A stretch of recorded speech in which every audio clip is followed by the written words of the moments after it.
Stay away from the lie of Islam. Stay away from the deception of Islam.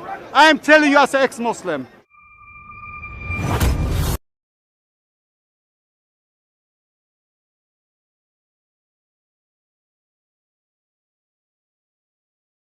In this video, we are going to look at how Muhammad disobeyed the Quran by engaging in sexual activity with his wives during their monthly period. But stay tuned to the end, because after that, we are going to see that Muhammad had sex with a prepubescent 9-year-old girl. In Surah chapter 2, verses 222, we read this: "Keep away from women during their menstrual periods and do not approach them until they are clean again."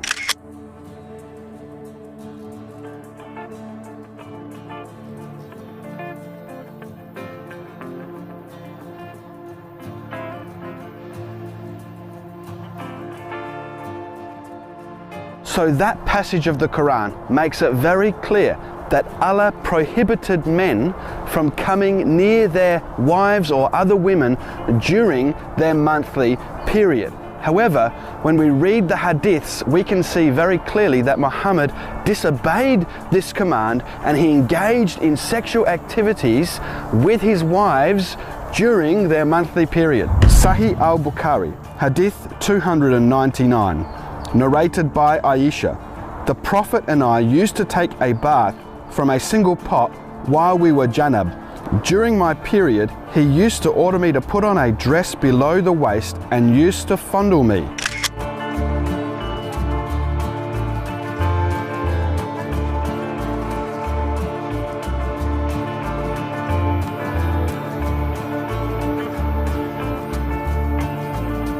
So this hadith makes it very clear that during Aisha's monthly period, Muhammad would get into a bath with her and would make her put a dress on and would fondle her in the genital areas, in complete contradiction and complete disobedience to what God supposedly said in the Quran. Now imagine this situation for a moment. Muhammad is in the bath with a woman who is having her monthly period. Can you imagine the blood in the bath? This is just disgusting. But there are many other hadiths which say the same thing. Let me read to you another hadith. Sahih al-Bukhari, hadith 302. Aisha said, "Whenever Allah's messenger wanted to fondle any one of us during her periods, he used to order her to put on a dress and start fondling her." Aisha added, "None of you could control his sexual desires as the Prophet could."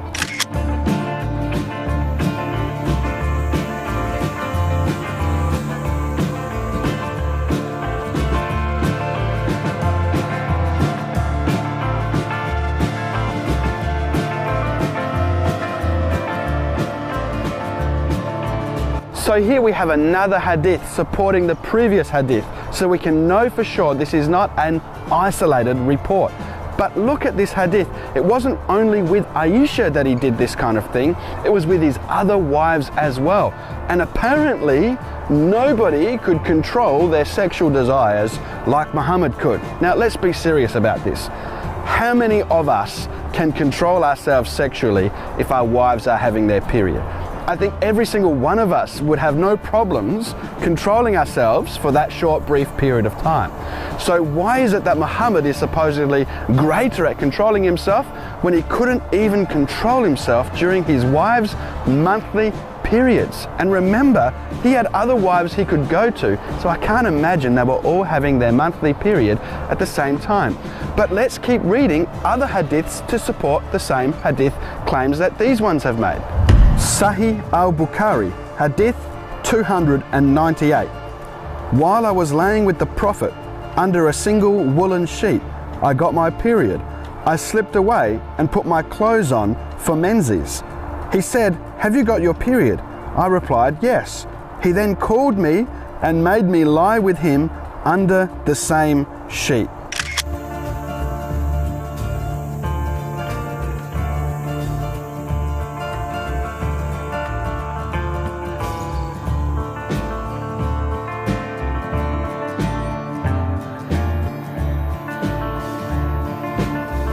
So here we have another hadith where Aisha is having her period and Muhammad knows about it. And yet he still calls her to come back into the bed with him and lie under the sheets. Now let's read in between the lines here. It's pretty clear that it was the intention of Muhammad to have sex with her in the bed. That's what he was wanting to do, come and lie with me. So it's very clear in this hadith that Muhammad actually had sex with Aisha during her monthly period. This kind of thing is just not only disgusting, but it's actually a contradiction and a disobedience of the commands given by Allah in the Quran. So it's very clear that Muhammad disobeyed the Quran by engaging in sexual activities with his wives during their monthly periods. But not only that, Muhammad had sex with a prepubescent 9-year-old girl.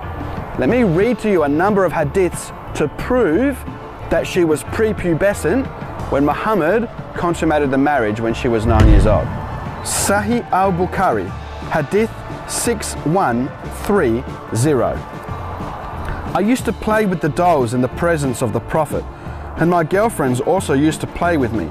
When Allah's messenger used to enter my dwelling place, they used to hide themselves, but the Prophet would call them to join and play with me.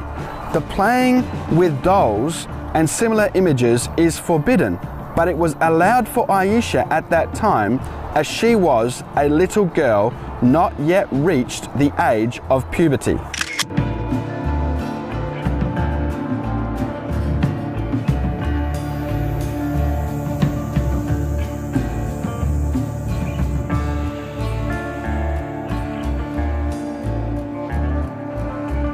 Now notice this first hadith. This is just before their marriage. The Prophet would come and visit Aisha, and she was playing with little dolls. And the reason why she was playing with little dolls is because she was prepubescent. Otherwise, playing with dolls was forbidden in Islam. Now let me read to you another hadith, and you see that she was still playing with dolls at the time that the marriage was consummated. Sahih al-Bukhari, hadith 1422. Aisha, Allah be pleased with her, reported that Allah's apostle married her when she was 7 years old, and he was taken to his house as a bride when she was 9, and her dolls were with her.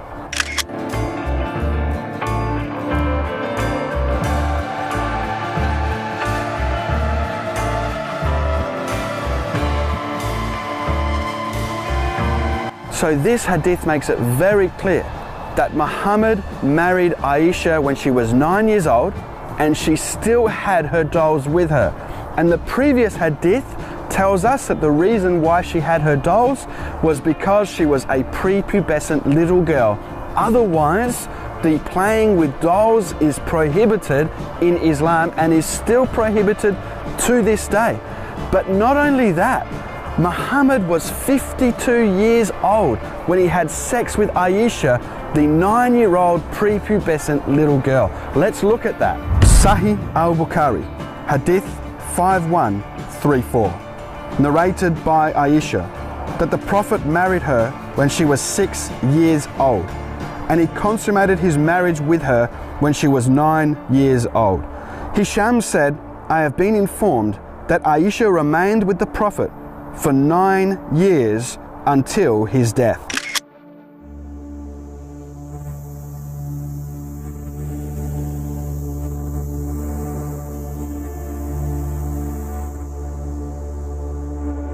Now Muhammad died at the age of 61, which means if Aisha was with him for 9 years after the marriage was consummated, he was 52 years old when he consummated his marriage with a prepubescent 9-year-old little girl.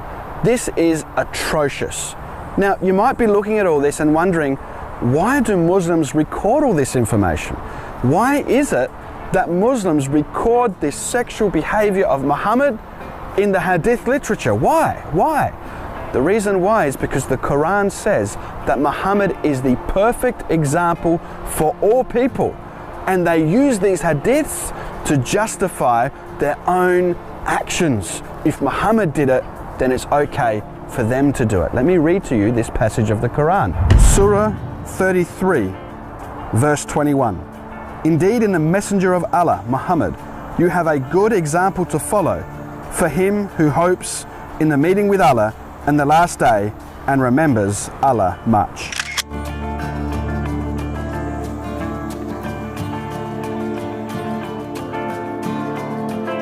Can you imagine a 52-year-old man forcing himself onto a little 9-year-old girl who hasn't even had her period yet? What would this little girl be thinking? What kind of trauma would she go through? And what would this 52-year-old man be thinking as he's parting the legs of this little girl? This is atrocious kind of behavior. No respectable person should do it, and no respectable person should look at a man who does such things as though he is a prophet of God. This kind of behavior is atrocious and shameful, and every Muslim who believes it should be ashamed of themselves. Clearly, the Quran is false. Muhammad is a false prophet. Stay away from Islam. I'm such a jerk.